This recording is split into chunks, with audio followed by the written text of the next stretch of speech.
keeping an eye on the water levels in the Connecticut River as organizers of two upcoming river events make decisions moving forward. Good Wednesday evening, everyone, and welcome to Western Mass News at 5. I'm Chris Pisano. And I'm Abby Carnevale. Western Mass News reporter Daniel Santiago joins us live in Springfield after getting answers. Daniel? Chris, Abby, the levels of water from the Connecticut River will vary depending on where you are. Earlier today, we were in Northampton, and it was much lower from what we're seeing here in Springfield.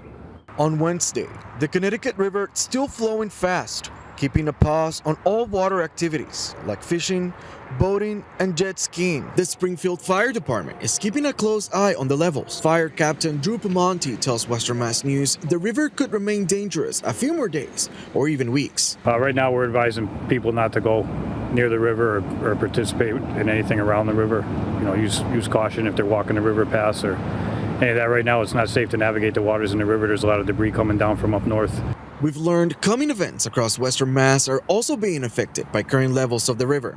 One of them is the Eastern Region Ski Show Tournament in Northampton next weekend, which is now canceled. John Benjamin, the tournament's director, shared the reason why in a statement that reads in part, quote, "We can't guarantee good water height or the sanitary conditions of the water next week. We had to give our competitors and officials ample time to cancel travel and hotel accommodations." On the flip side, the popular Dragon Boat Festival in Springfield on July 29th is still happening. According to Benjamin Quick, the executive director from the Pioneer Valley Riverfront Club.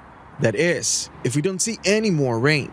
According to the National Weather Service, the water currents in the Connecticut River are currently flowing at 60,000 cubic feet per second, while the average is usually 12,000 to 13,000.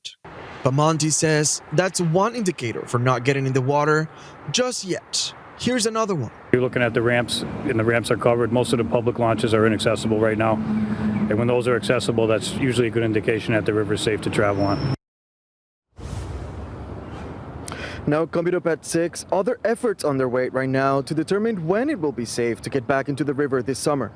Reporting live in Springfield, Daniel Santiago, Western Mass News.